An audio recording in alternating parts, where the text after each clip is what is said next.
Dua remaja putri yang merupakan kakak beradik tega menghabisi nyawa ayah kandungnya sendiri. Tubuh korban ditemukan terkapar dengan luka tusuk di bagian tubuhnya. Lalu apa motif dari kasus ini? Saksikan liputan mendalam tim Menyikap Tabir bersama saya, Yohana Gabriela.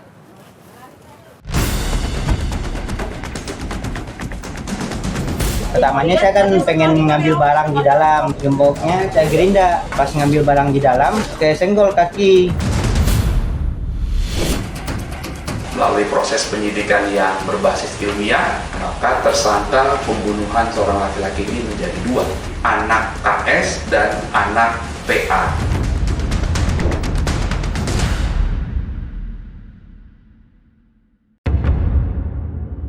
Terbunuhnya seorang pria paruh baya di tangan dua anak perempuannya ini sempat menggegerkan warga Durensawit, Jakarta Timur. Korban tewas dengan dua luka tusuk di dada setelah sebelumnya terkapar dihantam papan penggilesan. Entah apa yang merasuki dua anak gadis korban yang masih di bawah umur ini sehingga mereka tega menghabisi nyawa ayah kandungnya sendiri.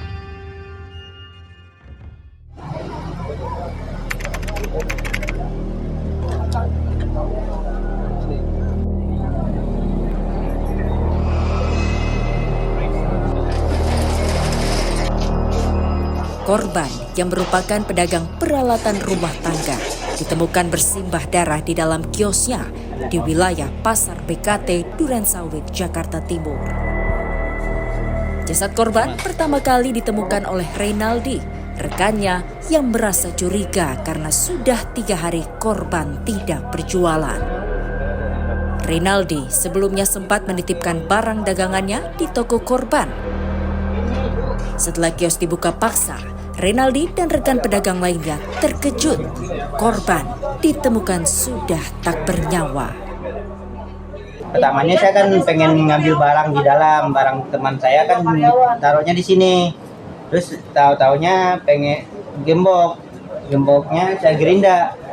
Pas ngambil barang di dalam, saya senggol kaki. Disangka ada orang, terus teman manggil. Pas teman manggil ada orang, udah saya cek ternyata ada orang, udah saya panggil warga. Saat ditemukan, tubuh korban sudah bersimbah darah terbungkus selimut. Barusan saya lihat ada tusukan, ada bolong dua di samping bolong. Kalau ada senjata tajam? Nggak ada lihat. Peristiwa ini pun dilaporkan ke Polsek Metro Durensawit, Jakarta Timur.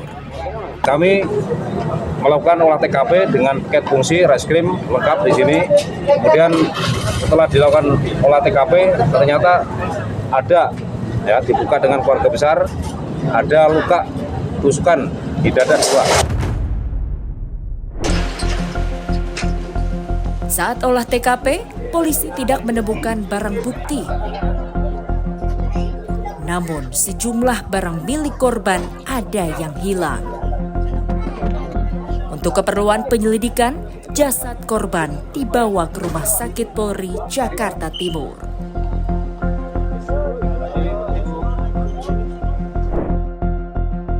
Korban bernama Syafri, pria paruh baya berusia 55 tahun ini, baru 2 bulan menyewa kios di Pasar BKT Pondok Bambu. Kios yang disewa Syafri ini sekaligus menjadi tempat tinggalnya bersama 2 orang putrinya. Setelah dilakukan penyelidikan, kecurigaan polisi menyasar kepada 2 anak perempuan korban, masing-masing berinisial K yang masih berusia 17 tahun dan adiknya berinisial P yang masih berusia 14 tahun. Untuk mengetahui lebih jauh soal kasus pembunuhan ini, tim Menyikap Tabir coba mencari informasi dari sejumlah warga di sekitar Pasar BKT. Di sini kami bertemu Roso, tetangga korban. Roso mengungkapkan peristiwa terbunuhnya Syafri sempat mengejutkan warga sekitar. Ya sebenarnya sih korban kayaknya juga baik-baik aja ya sama tetangga ya. Walaupun nggak sering gitu sosialisasi, termasuk saya kan suka ngobrol juga sama bapak ini gitu kan. doang. Dia mungkin jarang keluarnya, mungkin karena kurang sehat gitu, kondisi badannya gitu kan. Paling keluar dia belanja, terus pakai motor pulang gitu aja udah. Roso juga sempat bercerita mengenai kedua anak perempuan korban. Kadang-kadang bertiga, kadang-kadang berdua. Yang keseringan yang nomor 2 di sini tidur nemenin bapaknya. Kalau yang pertama si Kak itu jarang, dia kesadarannya di sana Citayam Depok. Kayak anak biasa kayak pada umumnya ya. Cuman itu kayaknya ini anak akibat pergaulannya, gimana di jalanan penampilannya begitulah kayak anak-anak pang gitu. Iya. Berarti tidak bersekolah, Pak? Putus tengah jalan, putus sekolah ya. Oke, baik. Tapi kalau sama warga sekitar apakah ramah begitu atau bagaimana, Pak? Ya, seingat saya sih kalau ke warung itu kalau belanja apalagi ya Pak beli es gitu doang udah. Jadi dia fokusnya itu sama HP. Anak-anak sekarang kan biasa gini, HP terus. Jadi kalau ngomongnya ala kadarnya aja. Jadi saya itu nggak pernah ngobrol ke yang lain-lain gitu aja. Syafri tewas mengenaskan di dalam kiosnya. Polisi pun mencurigai 2 putri korban yang masih di bawah umur sebagai pelakunya.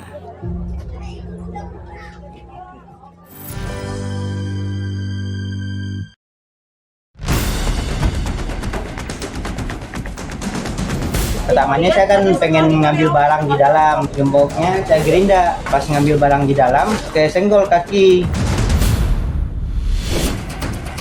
Melalui proses penyidikan yang berbasis ilmiah, maka tersangka pembunuhan seorang laki-laki ini menjadi 2, anak KS dan anak PA.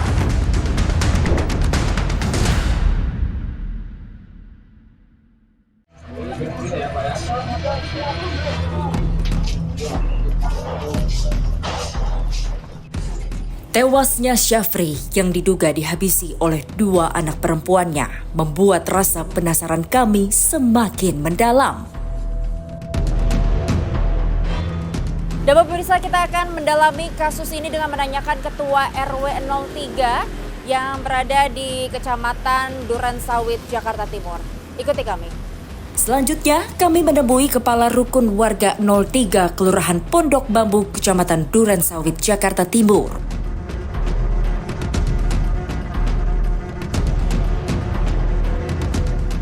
Namanya Komar.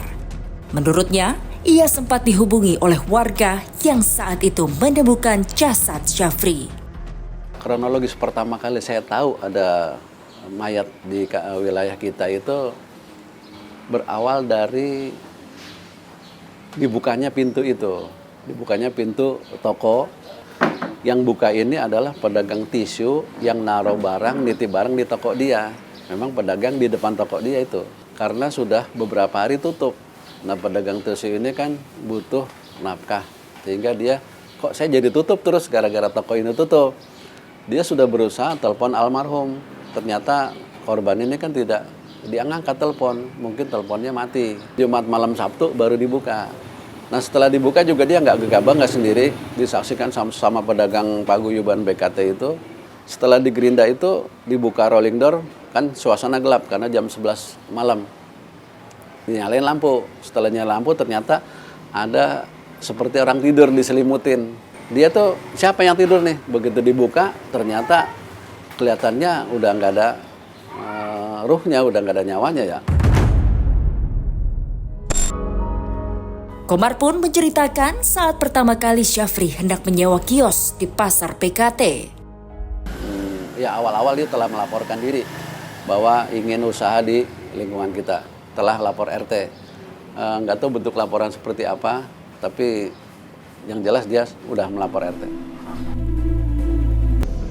Berdasarkan bukti yang cukup dan telah dilakukan gelar perkara melalui proses penyidikan yang berbasis ilmiah atau scientific crime investigation, maka tersangka pembunuhan seorang laki-laki ini menjadi 2. Jadi anak KS dan anak PA.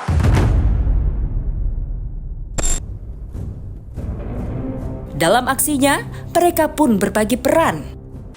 Berdasarkan fakta sementara yang telah dikumpulkan dan barang bukti ditemukan oleh penyidik, maka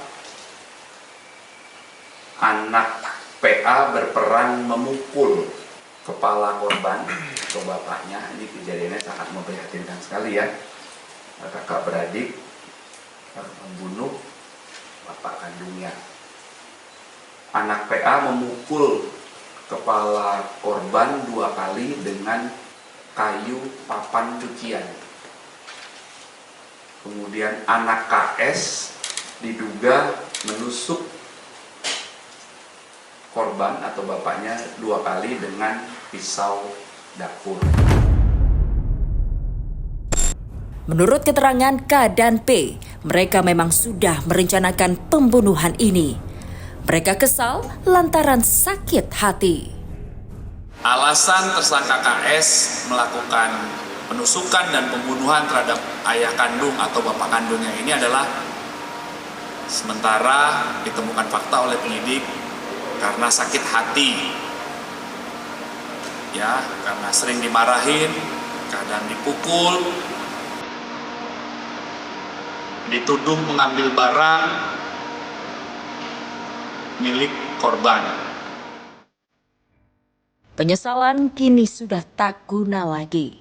Kedua remaja belia tersebut kini harus mempertanggungjawabkan perbuatannya.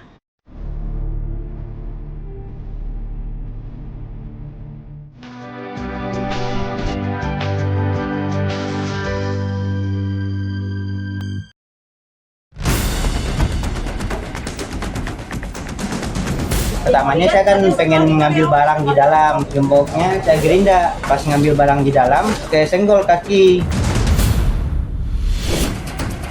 Melalui proses penyidikan yang berbasis ilmiah, maka tersangka pembunuhan seorang laki-laki ini menjadi 2, anak KS dan anak PA.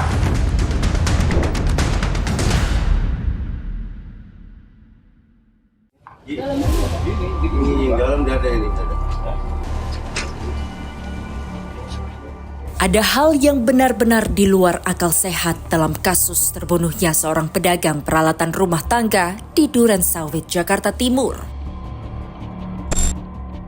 Bagaimana tidak, anak perempuan yang rasanya tak mungkin bisa bertindak keji, apalagi kepada orang tuanya sendiri, ternyata bisa bertindak sadis.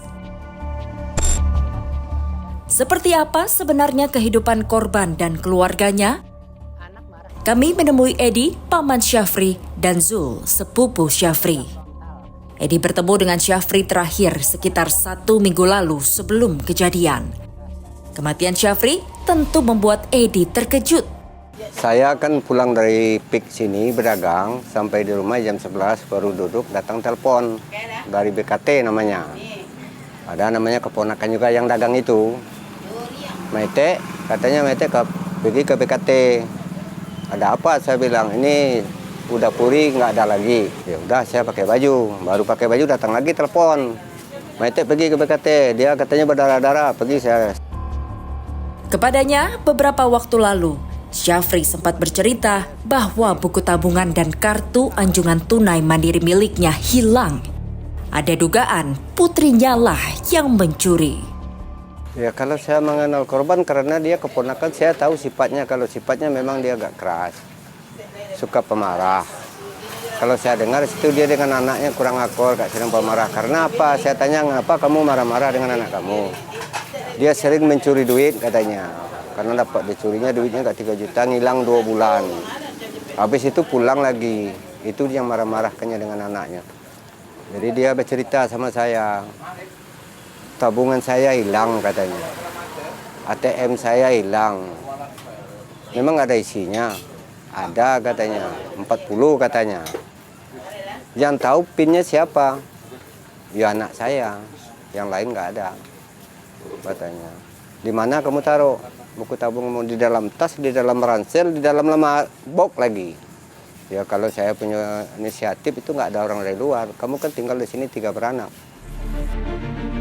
Di mata keluarga, Syafri merupakan orang yang baik. Kebetulan dia ketua bola di Pasar Minggu. Kebetulan kita punya tim perkumpulan namanya PKP, Persatuan Keluarga Paninggan itu. Nah kebetulan dia juga ketuanya di situ, dia pengurusnya di Pasar Minggu. Nah kebetulan orangnya juga loyal, suka ngajakin teman-teman yang luar dari perkumpulan itu untuk main ke sana, untuk turnamen atau tarkam. Dia sendiri melakukan waktu ekonomi masih bagus. Nah waktu itu mungkin dia berhenti main bola gara-gara ekonomi agak turun, jatuh. Nah itu doang. Tak ada yang menyangka kalau Syafri tewas di tangan kedua anaknya. Keluarga pun menyerahkan semuanya kepada pihak kepolisian untuk memproses kasus ini. Kalau menurut saya sebagai keluarga saya cukup prihatin. Minta saya sebagai keluarga, minta dituntaskan walaupun dia di bawah umur. Tapi saya serahkan kepada yang berwajib. Yang hukum tetap berlaku. Silahkan. Hukumlah yang sesuai dengan hukum yang berlaku. Itu permintaan saya. Maka semoganya jadi pelajaran dengan kita semuanya. Kebencian yang begitu mendalam terhadap sang ayah membuat dua orang wanita yang masih remaja ini kebalik jeruji besi penjara. Siapa menyangka hal ini bisa terjadi? Demikian menyikap tabir kali ini, sampai jumpa pekan depan.